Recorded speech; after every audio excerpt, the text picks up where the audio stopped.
Okay. I have to say that good morning, good morning to Georg, and good afternoon to Rosa.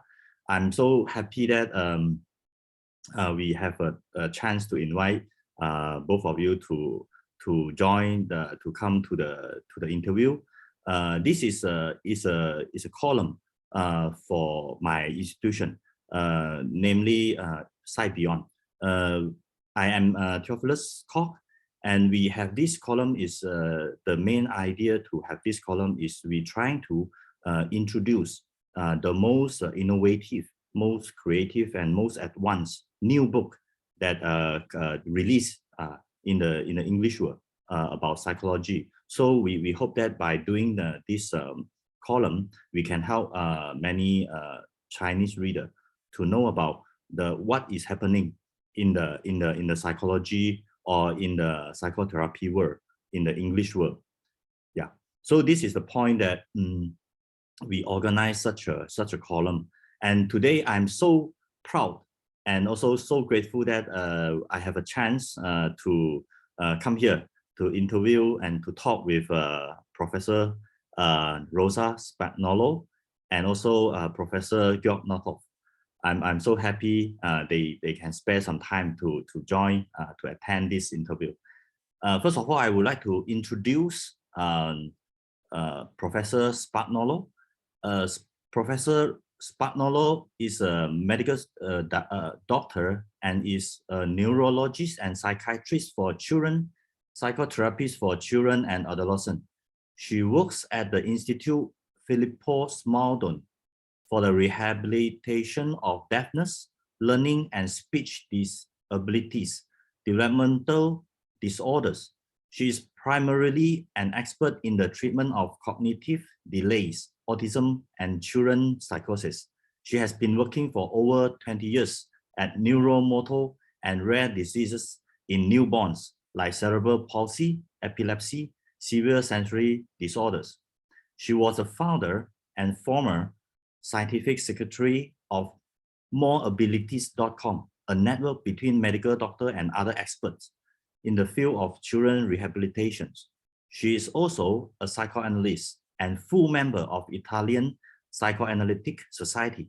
She is the co-editor of the IPA webpage, namely the Neuroscience in the Age of Psychoanalysis.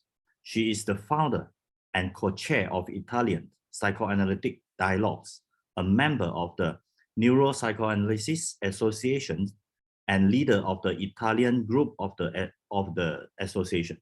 She was chair of the IPA task force, Freud UNESCO Legacy. She have two recent books that published is named Building Bridges, the impact of neuropsychoanalysis on psychoanalytic clinical sessions, and the dynamic self in psychoanalysis, both published by Routledge. And also, now I would like to introduce Professor Georg Nothoff. Georg Nothoff is a philosopher, neuroscientist, and psychiatrist, holding degrees in all three disciplines. He works in Ottawa, Canada, holding a Canada Research Chair for Mind, Brain Imaging, and Neuroethics. His research focuses on the relationships between brain and mind. The question driving him is why and how can our brain construct mental features like self-consciousness, etc. He is one of the leading figures in linking philosophy, psychiatry, and neuroscience, having developed non-reductive neurophilosophy. He authored over 300 journal articles and 18 books, which are translated into several languages, including Neurophilosophy and the Healthy Mind, published by Northern Publisher, and Code of Time by Il Mulino. Okay, so today we are proud that I invite both of them to talk about the new book just published by Routledge. The name of the book is the Dynamic Self in Psychoanalysis, which just released in late October this year. I think people can find this book from Amazon already. So about the book, the dynamic self in psychoanalysis is trying to build a bridge between two different but intertwined disciplines, psychoanalysis and neuroscience, by examining the self and its dynamics at the psychological and neural level. This this is the very brief introduction of the book. Sounds very interesting to me. So from here, I would like to first ask, because this is a really interesting idea. So I would like to ask both of you. So actually, can you tell me, or would you like to share that what actually is the motivation behind the writing of the book? Why you have the idea? Why you have the idea to want to write this book and produce it to our readers? Can you share your idea about it? Okay. Yeah. Can I answer for first? Thank you very much, Theo, for this chance to talk with you about the book. As you said, we asked ourselves about 2 years ago, is it possible to build a bridge between two different fields, such as psychoanalysis and neuroscience? We thought since its inception, psychoanalysis has focused on the mutual influence between the world and the environment on the one hand, and the mind and brain on the other. Maybe we thought the psychological level and the neuronal level could be caught together through the dynamic of the self. This is, I think, the topic of the book. Norton. Yeah, thank you. And how about Georg? Yeah, of course, I completely agree. So when Rosa approached me whether I want to be co-author, and with that conception, I was all on board. However, of course, as a philosopher, I asked the question, how do you want to link these different domains? World, brain, body, mind. Yeah. And that addresses a key problem in current neuroscience, neuropsychoanalysis, because we don't really know how brain and psyche are connected, how the one neuronal activity transforms into the other. Then Rosa said, I do a lot of case histories. I said, great, and we'll probably come back to that later. And my role is to provide the glue between these different levels, which she describes so beautifully. More of that later. Okay, yeah. So sounds very interesting. So maybe it's a good time for you to tell us that, to share us that in this book, because I already briefly read through the table of content. So can you tell me that in the book, how the book can present what you just talked about? How is the book organized, and to really to tell our reader about what you want to convey to our reader? How to do that by the book? Yeah. Yes, the book is focused on the topic. The main topic of the book is this one. We thought brings out a new clinical and a theoretical perspective on, above all, on contemporary psychoanalysis. This is the aim of the book. Our emphasis on the transformations of the self referred to as the dynamic self. This is the title of the book. The dynamic self combines the focus on current changes for individuals and communities with the scientific contribution of neuroscience to psychoanalysis. The presentations of the clinical cases in psychoanalytic treatment, I think, can become a guide to trace the intersections between the psychoanalytic and neuropsychodynamic models, as Georg just said. Yeah, see, and Rosa speaks of transformation. So you know that Freud and psychoanalysts develop a very detailed topography of the ego. Topography means spatial organization, shape, structure. Now we complement that by a dynamic. That's the title of the book, time. So space and time. So now the next question, of course, you ask, how do you make this transformation from brain, from world to mind, to psyche? And that's where space and time come in, because maybe the brain, mind, and world share a common space and time with the environment, and that transforms. Yeah. So that's a transformation of the much larger time scales of the world into the relatively smaller time scales of our brain, mind. And that's why we titled then also the book, The Dynamic of Self. So it's a double meaning. The dynamic means time, adding to topography, and Freud neglected the dynamic somewhat. Yeah, he focused more on the topography. And others too, you will see this also in current psychoanalysis and neuropsychoanalysis, that the real dynamic change from one moment to moment is often neglected. It's more a static picture. And of course, the other meaning is, in addition to time, change, also psychodynamic. Yeah. So, and that's, from our point of view, dynamic in topography, spatial and temporal organization provides the transformation, the transition from world, brain, mind. And what Rosa in her case histories beautifully describes, how these clients suffer from spatial and temporal abnormalities in their experience, which are often pre-conscious rather than conscious.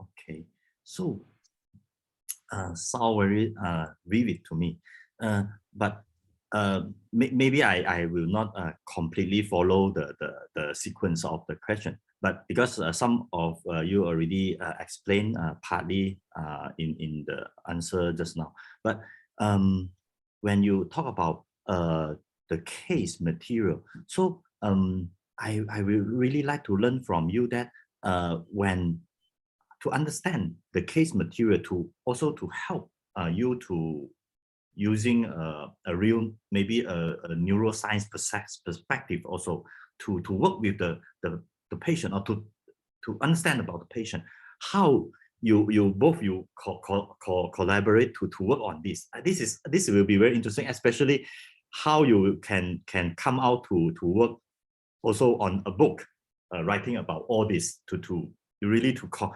like kind of like a chemical reaction between you.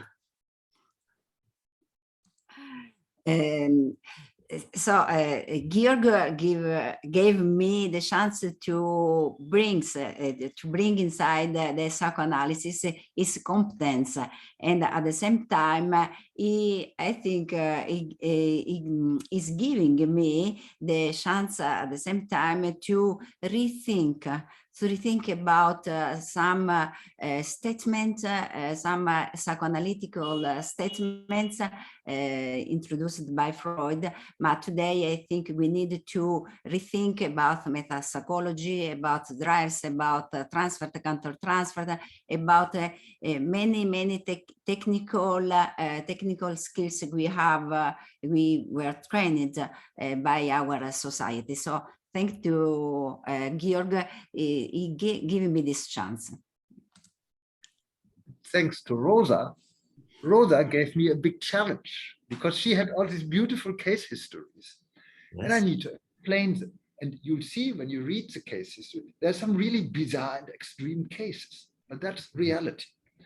So, and if you cannot explain these bizarre cases, how these mental features, how the subjective experience of these individuals come about, how their defense structure changes, how their ego structure changes, yeah, how their attachment changes. If you cannot explain that, we're missing something in the brain-mind connection. So for me, when I saw these beautiful cases, I said, wow, absolutely great. Also, I'm also a psychiatrist, so I like these extreme cases because they teach you a lesson. They teach you extreme cases and you need to explain them. Yeah, you learn from the abnormal for the normal. So for me, it was a beautiful opportunity really to put this spatial temporal approach into practice. So that's what I owed. So it was a challenge. And in addition to that, it was beautiful, and you still see it as a beautiful collaboration with us, which at least I also enjoy, and I'm sure she too enjoy personally. So that's the glue, that's the spirit, and that's nice. So two selves come together and relate and produce this. Can I say, in addition to this, I think the book gives voice to the subjectivation of consciousness through the development of the self. This is the importance of this book. The features of the self, such as nonverbal and pre-reflexive skills, memory, images, space-time, emotional responses, and at the same time, verbal skills. I think they must be understood not only in terms of evolution or development, but as coexisting. This is the multiplicity of the self throughout human existence. We call that the steadiness of the self. And Georg wrote many papers on this steadiness of the self. We show this steadiness of the self and the brain alongside the features of the self introduced by this book. We highlight the central role of its continuity. Self-continuity is the focus, the core of the book, I think. Yeah. Let me add to this. So psychoanalysts are usually used to the concept of ego, sort of more an objective second, third person description. What we want to target here, and exactly as Rosa said, a basic subjectivity. Yeah, a very basic subjectivity, which so far eludes us. Yeah, in both neuroscience, psychiatry, as well as in psychoanalysis. Yeah. And that's what we want to target. And that's where the core feature of the self, it's temporal, it's self-continuity. It's not some abstract, some cognitive abstract. It's a very basic how you integrate yourself into the ongoing time and space of your context / body and environment. Yeah. And that creates, that relation creates a certain temporal continuity. And that's a key. If you lose, and the case history is beautifully illustrated, if you lose that self-continuity, you lose your sense of self. You, yourself, the world, your body suddenly become strange to you. You cannot relate to that. Understand. Wow, that is so important. I think you both of you point out the most important point, the major point. In addition to the creativity of the book and the very the spatial temporal idea in psychoanalytic theory is a really new things. So according to what you say, can you also share? Maybe this is a little bit challenge, but before this challenging question, I would like to ask what exactly will be the target reader for you when you write out this book? Who will you expect will come to read about the book? I think psychotherapists, psychoanalysts, training candidates, students, all the people who are looking for more and more information about contemporary psychoanalysis. And at the same time, everybody can enjoy, I think, this lecture. Recalling what Freud said many times ago, he said, I have not always been a psychotherapist. Like other neuropsychologists, he wrote, I was trained to employ local diagnosis. And it still strikes myself as strange that the case histories I write, quoting Freud directly, should read like short stories, should read like short novels, and that, as one might say, they lack the serious stamp of science. I must console myself with the reflection that the nature of the subject is evidently responsible for this, rather than any preference on my own side. Just to say, today we can say, so please read the book as a specialist, as a technician, as an expert, or as simple readers. Good. I completely concur. So the book is not only targeted for a special audience of psychoanalysts, Of course, they can detect a lot of case material, therapeutic ideas, but it's also for the broader audience, because basic subjectivity affects all of us. So everybody who is interested in brain-mind, and that's for us, or at least for me, a question of the base, where is subjectivity coming from? That's for me the brain-mind. And I think I agree that psychologists, maybe even cognitive behavioral therapists who are open, neuroscientists who are interested in the brain-mind, philosophers who are in brain-mind. It's a little bit like look into the Oliver Sacks books. Yeah, he had beautiful case history and reached out to a very broad audience. Yeah, because why? Because he describes a basic phenomenon of life which everybody knows. Yeah, and sometimes struggles. That's what we try to show. Okay, thank you. And so the challenging question will be, since there is so many stories, case material, and also some theoretical understanding about the cases. So actually, if I see this from a more professional point of view, if I'm a clinician, I will really, after reading the book, I will really like to use or make this as a use in my work, my clinical work. Can you share that how this book relate to your actually both of your clinical work, and how a clinician can use this book to help them to think about their clinical works? Can you share with us about this idea? I think the psychodynamic basis as observation is an observation point. This observation point, psychodynamic basis, is a very useful point of view to better understand the therapist-patient's interaction during the analytical session. You can say neuropsychodynamic psychiatry, neuropsychoanalysis, psychodynamic psychotherapy currently attach great importance to the patient's internal world. They talk about fantasies, dreams, wishes, fear, self-images, just to quote some. Hence, the crucial question is, how can we exchange information about these different models of treatment? I think the book helps us to reflect either on psychopathology and treatment presented through these psychoanalytical sessions, and the clinical cases in the book show the influence of both psychoanalysis and neuroscience in our ongoing practice. So this is the motivation beyond the book. Read the book as novel, as expertise, as clinicians. I think you can find a lot of new ideas about your ongoing practice.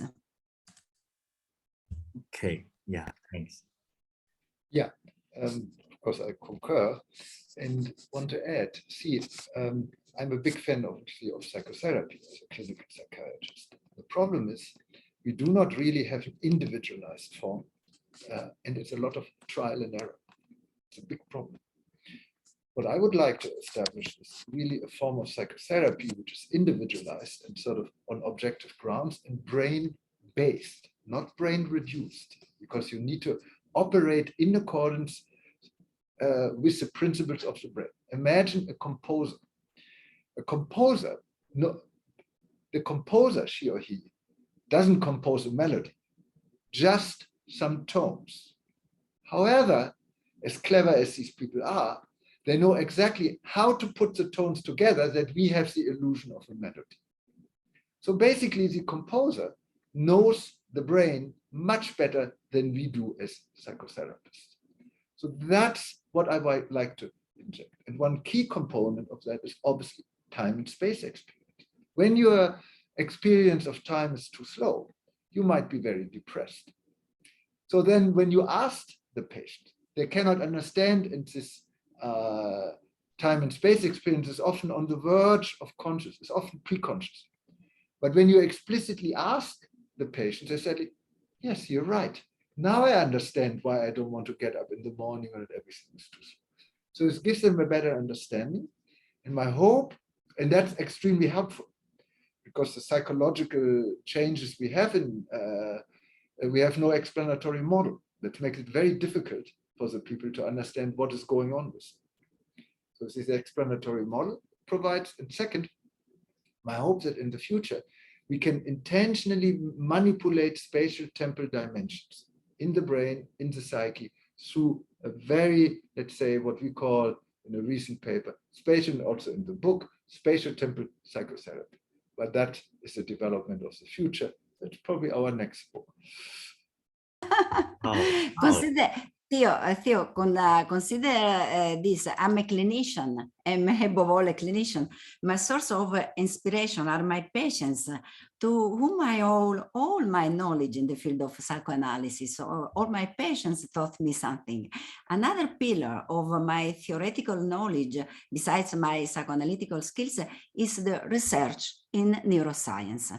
Not only the affective neuroscience, but also cognitive neuroscience, physics, Evo-Devo theory, and the last but not least, temporospatial spatial neuroscience promoted by Georg. I think we need to have a lot of models in mind and to enrich to our job every day with the patients with many models. We don't need to have just one model we were trying to do in the past.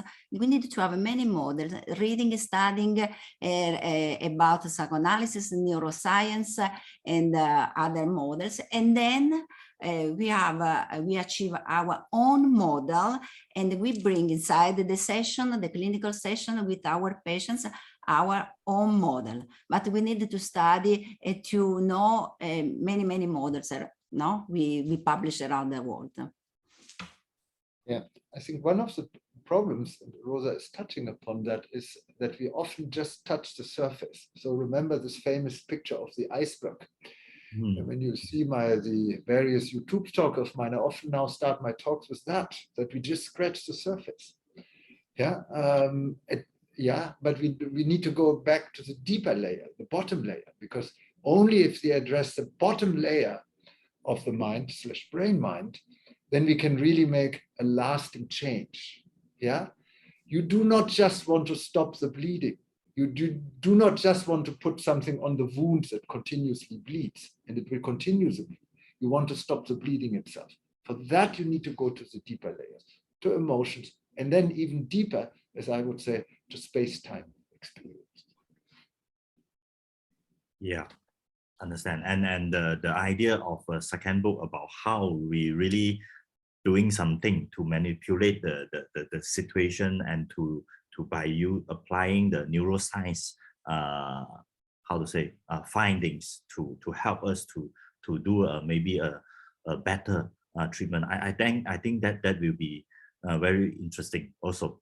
And I really expect to see it. But one question is maybe beyond what I present to you before. Is, you see, in our I will say that sometimes in not only in psychoanalysis world, but also sometimes in psychotherapy world, some people, they will be skeptical about do we really need neuroscience in psycho, because neuroscience is like the science of robot, kind of like some people, they will think about that neuroscience is science of robot, is not so humanistic, so on. But of course, I have my own point of view about that. But when you start to not only doing psychoanalysis, but also trying to pay attention or do some neuroscience research, do you have this kind of conflict inside? Do I need to use data from all this experience or this data and to psychoanalysis? I'm really interested in that. Do you have this kind of conflict, and how you balance it and how you make a good integration about it? No, we need to think about the treatment as brain and psyche together. We cannot separate the brain and the psyche.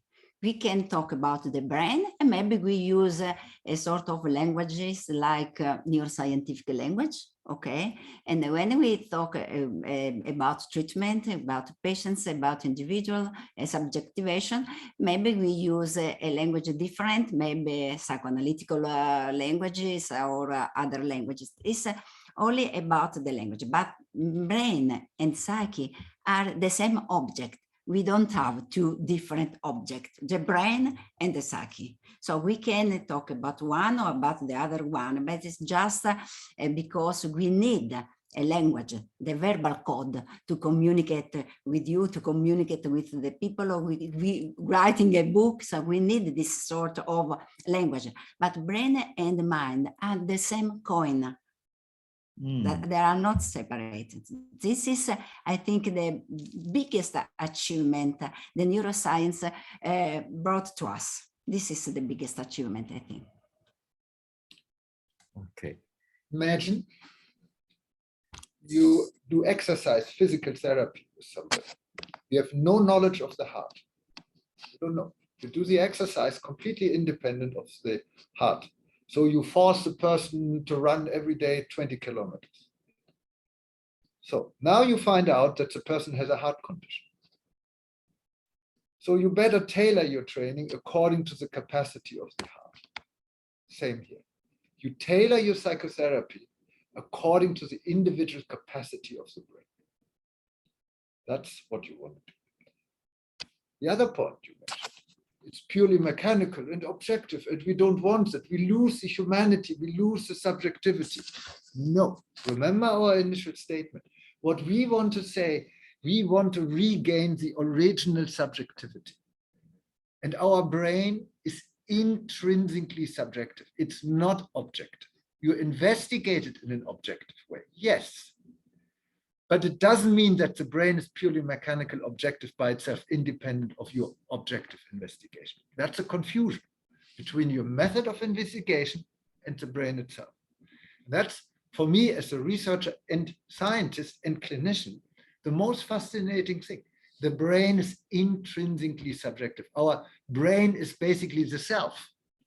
But the brain, how it is connected to body and environment, that's the self. Yeah. So there is no, that's just a methodological difference. Our brain is not objective. It's not a machine. If it were a machine, it would be dead. Yeah, it's very clear. And there would be no self, there would be no mind, nothing. Yeah.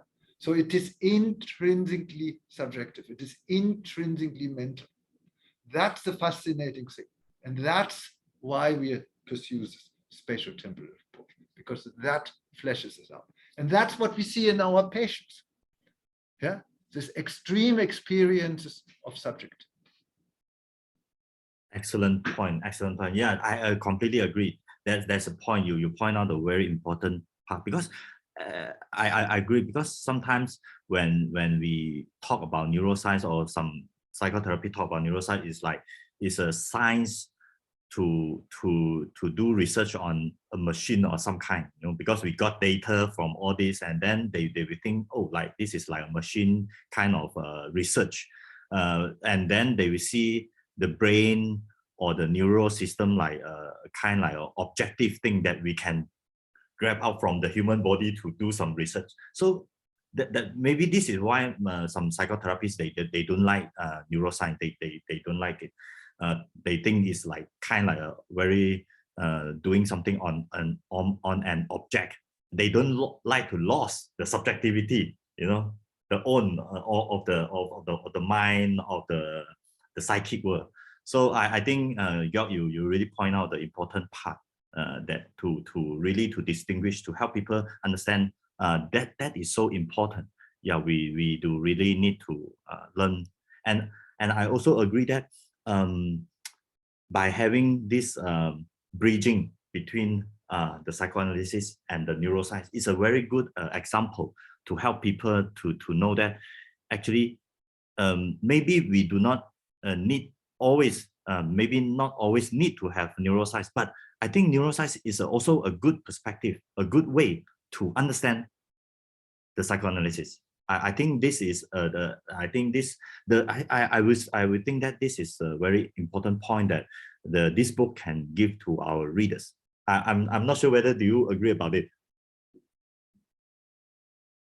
Yes, we agree. We need the psychoanalysis and the psychotherapy needs the support of neuroscience. And I think also the neuroscience and the neuroscientist needs the support of psychoanalysis and psychotherapy. It's a mutual collaboration, I think. Of course, I agree. Consider the example of water. Water is fluid, can be steam, can be ice. We know the chemical formula of water. Does it mean that we don't care about the fluidity or the water as ice? No. If we know how the brain brings forward the psyche, does it mean that we don't care about the psyche anymore? No. We still look, we don't go out and test whether there's H2O in there. Yeah, we look whether the water is fluid or ice. It's very important here in Canada. Yeah, because it's so cold. Yeah, when you want to ice skate. Yeah, that's what we do. So meaning the phenomenology of water is as relevant as before the discovery of the chemical formula. But now I know as a Canadian and in general as a scientist, because it's all H2O, aha, it transforms from ice to fluid to vapor. Before I didn't know that. Before I thought, these are three different things. Yeah, now I know. That can only help me in the therapy of my client. Same here. Now I know that, the mechanism by means of which the brain, neuronal activity transforms into psychic activity. Great. So maybe I can get certain psychotherapeutic ideas to better, in accordance with the brain, to change certain psychic states. So for me, it's an enrichment. It's not an enslavement. It's an enrichment. Yeah. And why you consider it only as an enrichment when you forget that the brain is intrinsically subjective. Yeah. Our brain is not objective, it's subjective. And then no problem, it's an enrichment. Yes, very, very clear, and yes, very interesting. And then maybe we come to almost the end of our interview.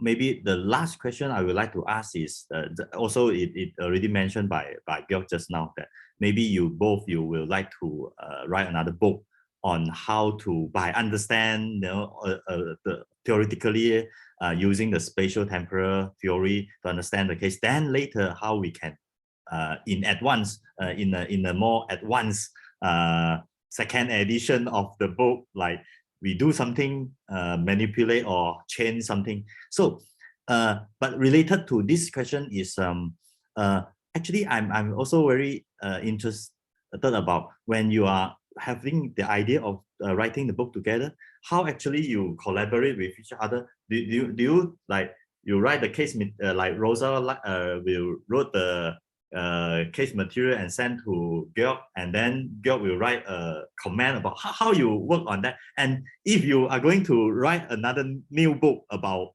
techniques or how, so what will you imagine to happen?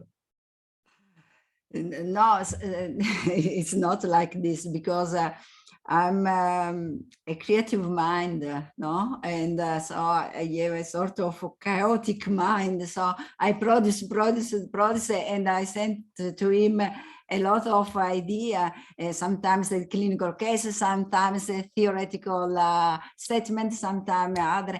And every time I sent to him something, he, with a lot of quiet temperament, he read my statement, my writing, and he said, write down something saying, okay, Rosa, perfect, but you need to add that. We can see this, consider this. Very, very nice collaboration. I see. Yeah. Of course, I agree. I really enjoyed it. See, it was, as I'm originally from Germany, there needed to be some German order to the Italian chaos, but both need each other. Of course, I'm joking here. Yeah, no, it's a beautiful, because I learned a lot. I learned a lot from these cases. Yeah, and it's for me, this is the most deepest insight into humans, these cases. Yeah, you cannot get deeper, and it's an enormous privilege for me that I can learn that. So it's beautiful. And in addition, of course, we Zoomed, we mailed, but also we met a couple of times in person before COVID this year in fall. So it's also thing, and we had some very good Italian food together, which I appreciate very much. So it's really, it clicked. You can really say it's clicked. And you know, all that is usually on a pre-conscious level. And yeah, so I think it's very nice. And it's a clicking of mind. Yes, I can imagine that when you both talk about it, I can imagine that it's a scene that you are interacting, exchanging ideas, not only cognitively but also emotionally, and the situation. And I can imagine, and I also, you know, really, when I listen to you, I will say, wow, that is like a very good kind of brainstorm that maybe one day I would like to really in the storm that listen to you, both of you talking to each other, discussing the case. I think that part actually will be, I would say that this kind of conversation is so important and so interesting and so meaningful. It is really it's a good thing that I really love to to participate. But anyway, I will not be the author of the book with you. But I think because of what you just said, I think not only me, but I think the reader of the book will really expect to wait for the second book between you.